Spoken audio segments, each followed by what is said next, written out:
Blog Talk Radio.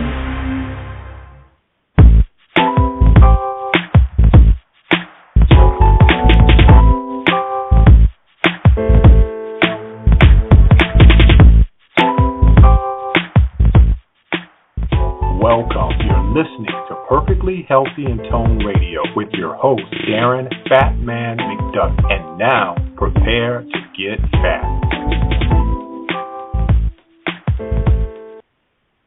Hey, what's cracking? And welcome back to another episode of Perfectly Healthy and Tone Radio, brought to you by I'mTheFatMan.com. And I'm your host, Darren Fat Man McDuffie. Tonight, Power Pack show tonight. This book that I read a while back resonated so much with me, I had to reach out to Dr. Shauna Young and ask her to be on the show, because some of the things that she was saying in her book, if naturopaths are quacks, then I'm a duck. Then I must be a duck. I think that's the title.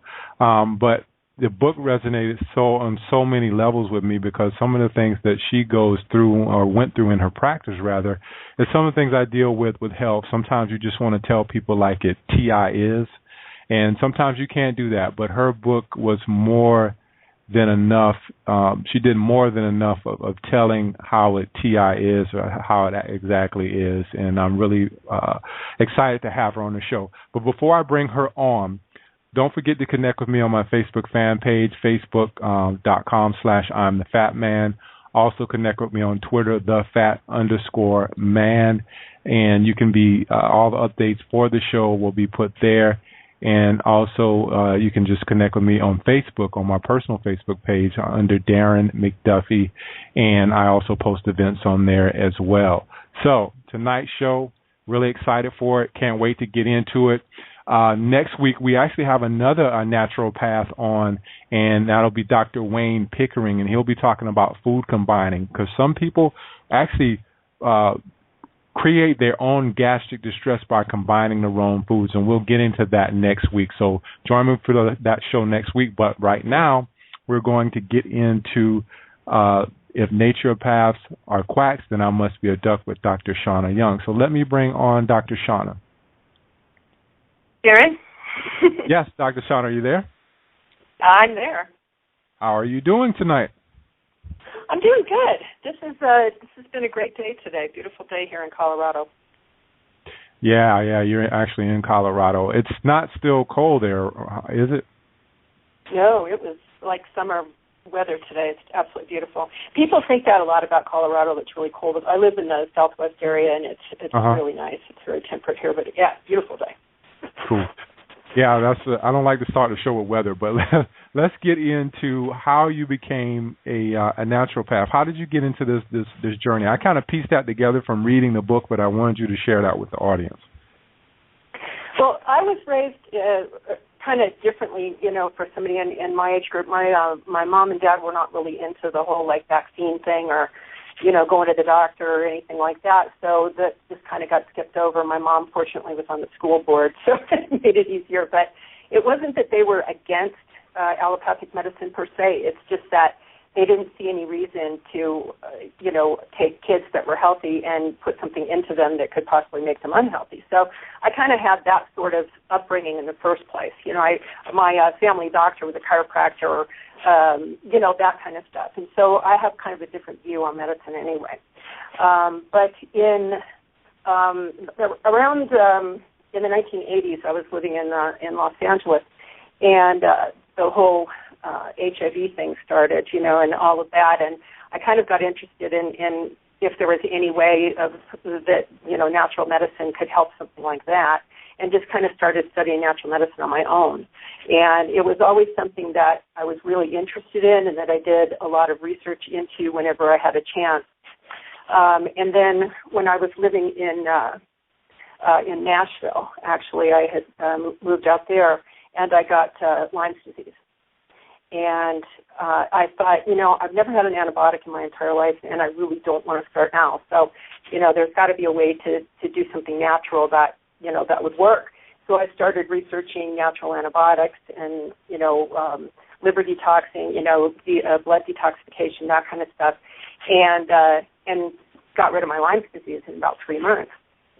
And so I thought, well, this is something people would definitely be interested in. And I actually started seriously considering doing that. And I went back to school and became a naturopathic doctor.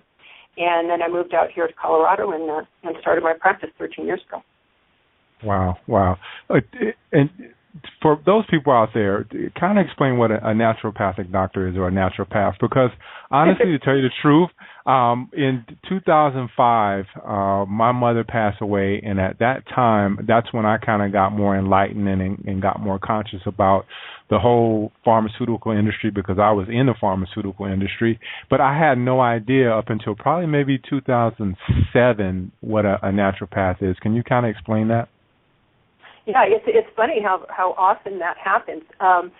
People ask me all the time, what do you do for a living? I say, I'm a naturopathic doctor, and they go, oh, what is that now? And it's not real well known. There's different schools of naturopathic medicine. I am what they call a traditional naturopath, which means that I don't even do any kind of invasive testing, nothing that involves drugs or surgery or invasive procedures or anything like that. So I work completely with the diet, water, supplements, that kind of stuff. But to be honest with you, I work a lot more through diet and lifestyle than I do even through supplements. As naturopaths go, I am a very low recommender of supplements. I don't believe in a Band-Aid approach. What natural medicine is at its core is extremely simple. It's all about putting the right things into your body to get it to run correctly and getting to the base of what is wrong with someone. What generally happens is we have a sick care industry and not a healthcare industry. And what happens is a person gets sick, and then they go to the doctor, and then they figure out how to make the symptoms of whatever their sickness is go away. Like when people ask me questions, when they always, you read, I'm sure, the one quick question that became the bane of my life. Generally what they want to ask me is like, how do I sleep better, or how do you get rid of headaches, or something like that. And my answer is never simple. If you say to a regular, like, an allopathic doctor or even a lot of naturopathic doctors, what do I do for a headache? They're going to give you something to take. In my situation, if somebody says, well, what do you do for headaches? I say, well, how much water do you drink? Do you eat grains? Do you take this? How many hours do you sleep? It's a more complex question. But when you go to the basis of what is wrong with something and fix that, then you're changing it differently. I had actually a Chinese doctor that I used to work with a long time ago that explained it so beautifully. Somebody said, well, isn't the point if somebody comes in and they're in pain, isn't it the point to get them out of pain? And she said, no, it's more like, she said, if you're sitting in the living room and the smoke alarm goes off in the kitchen and you run into the kitchen, do you put out the fire or do you turn off the smoke alarm? And, of course, you put out the fire. If you put out the fire, the smoke alarm goes off by itself. That is the basis of natural medicine. We're about putting out the fire so that all of the symptoms or